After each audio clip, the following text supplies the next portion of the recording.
Okay, in this video we're looking at prime factorization, which is a grade 5 topic and it's the beginning of the grade 5 playlist. So without further ado, let's get into it. So what is prime factorization?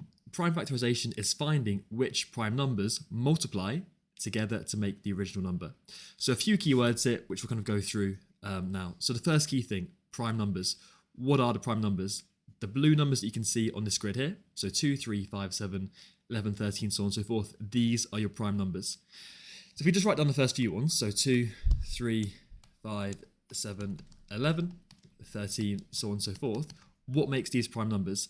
Really importantly, all of these numbers here, they have exactly two factors, i.e. there's only two numbers that multiply to make these numbers. So for example, the number 2, the only two numbers that multiply to make 2 are 1 times by 2. So the factors are 1 and 2. Similarly, if I took the prime number 11, okay, 11 has only two factors. There are only two numbers that multiply to make 11, which are 1 times by 11. So prime numbers have two factors, the number 1, okay, and the number themselves. So 11 is 1 times 11, 5 would be 1 times 5, 2, 1 times 2. Okay, so for example, the number 8 over here is not prime because 8 has more than two factors. So the number 8, if we look at the factors, what numbers multiply to make 8, you could do 1 times 8. But you've also got 2 times by 4. So you can see here the number 8 has got 1, 2, 3, 4 factors. Therefore, it is not prime because prime numbers have exactly two factors. Okay, brilliant. One other pretty key bit of information is 2 is a really special prime number. Okay, maybe you've spotted it already because 2, it is the only even prime number, and that is really useful for prime factorization, as you will see later. So that's the first keyword there, prime. So the idea of prime factorization is it's where you take a bunch of prime numbers and you multiply them together to make a number. So for example, if I wanted to create a number, I could choose any of these prime numbers or the blue numbers from this grid, and let's go and do that. Let's go and take the number 2 and let's multiply it with some other prime numbers. So we could go and do 2 times by 2 again. We can then go and times it by 3 because that is also prime, and then times it by, let's just go for 5. So I've just chosen a bunch of random prime numbers and I'm multiplying them together.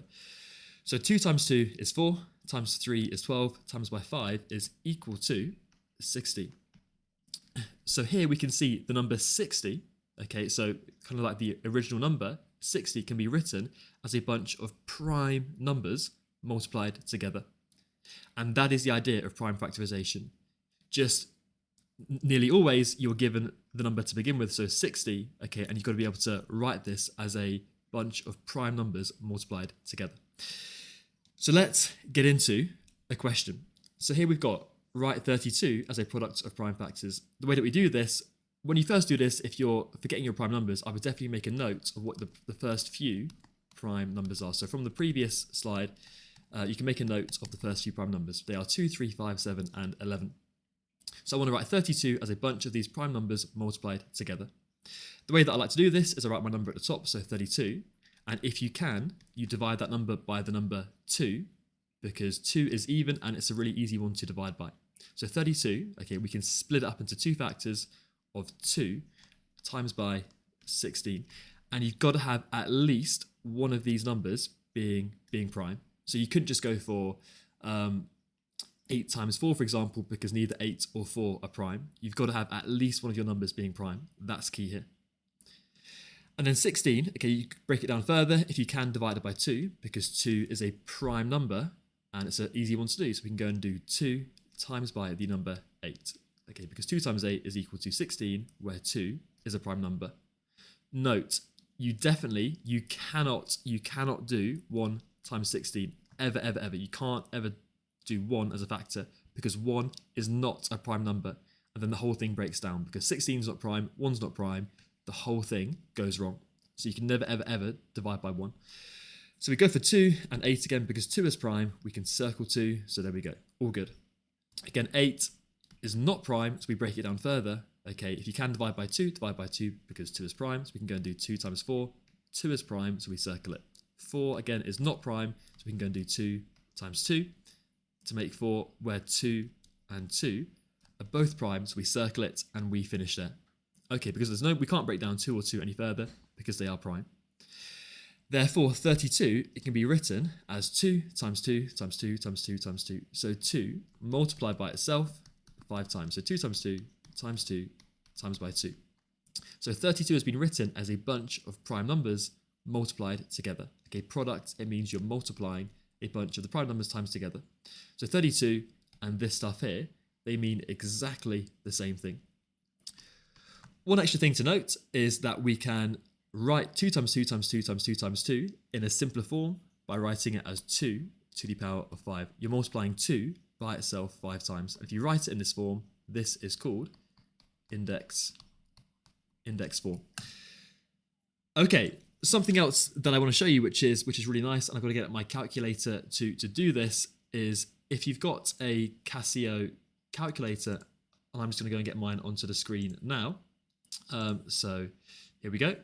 Right, if you've got a Casio calculator, you can actually take your number, type it in your calculator, and it writes it in prime factorization form for you. So our number here is 32. You type it in your calculator, you press the equals button, but you do have to have a Casio to do this, from what I know. You probably can use a different calculator, but I'm not sure how to do it on other ones.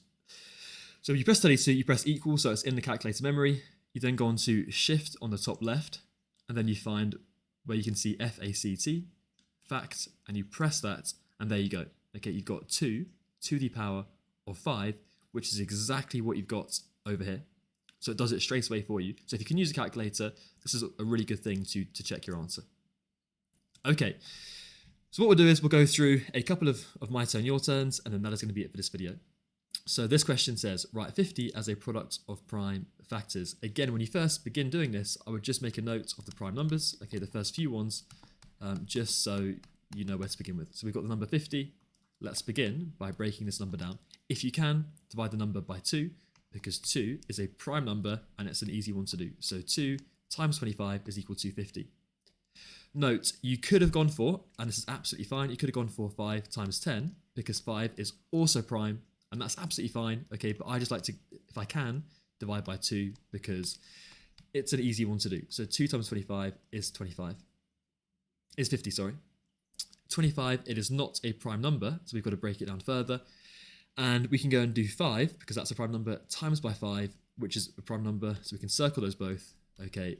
And we finish here because we can't break 5 or 5 down any further.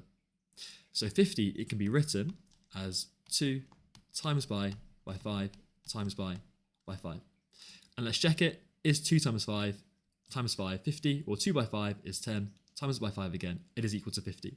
So there we go. Also, we can write this a little bit more simply. We can write this as 2 multiplied by, well, 5 times 5 is equal to 5 squared. So both of these things here, 2 times 5 times 5 and 2 times by 5 squared, mean exactly the same thing. Okay, so these are both of our answers. Just this one, okay, 2 times 5 squared is written in index form, but they mean the same thing. Okay, so you can pause the video, you can give the your turn a go now, and then you can fast forward to check the answer. So 90, let's write this as a product of its prime factors. If you can, divide it by 2, because 2 is prime, so we can go and do 2 times by 45 is 90, 2 is prime, so circle it.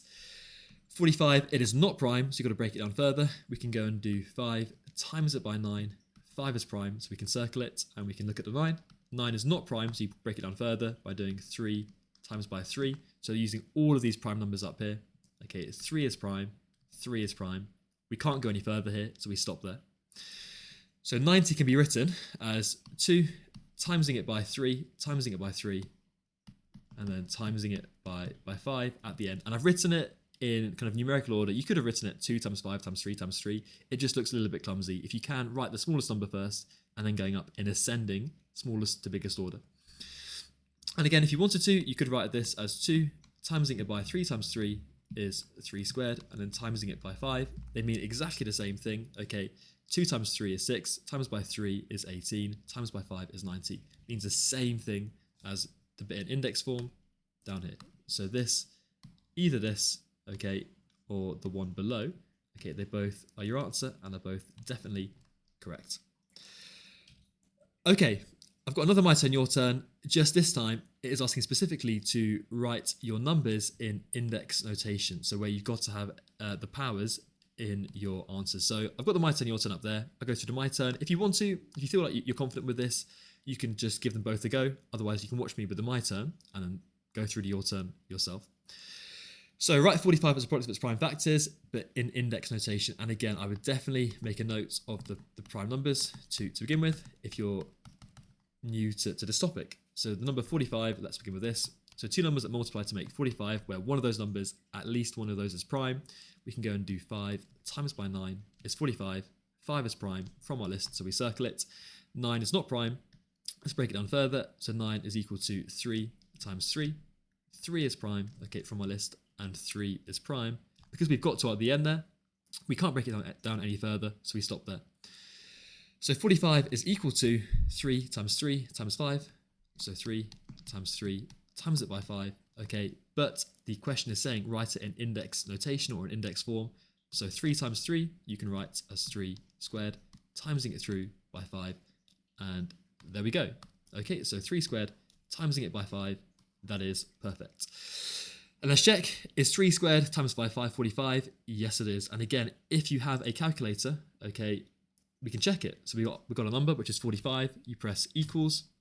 We can then go to shift and then fact. And you can see it's written it as prime numbers times together. So 3 squared times by 5, which is exactly what we've got here. Perfect.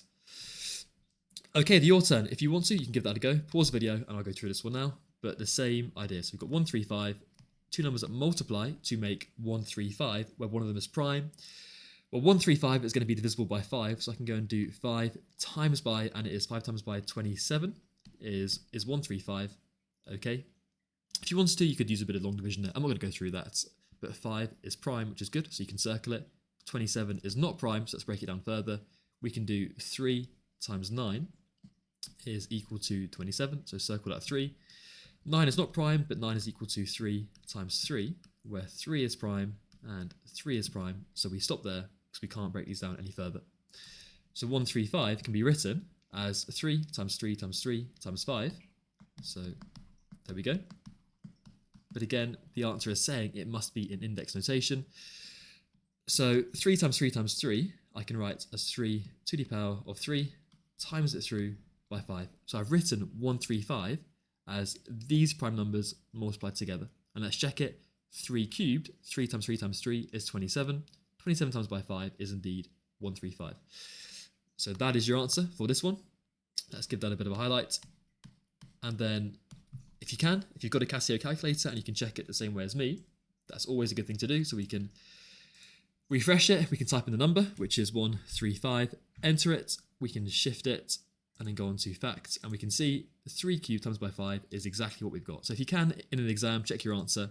Definitely a really good thing to do. Okay, thank you.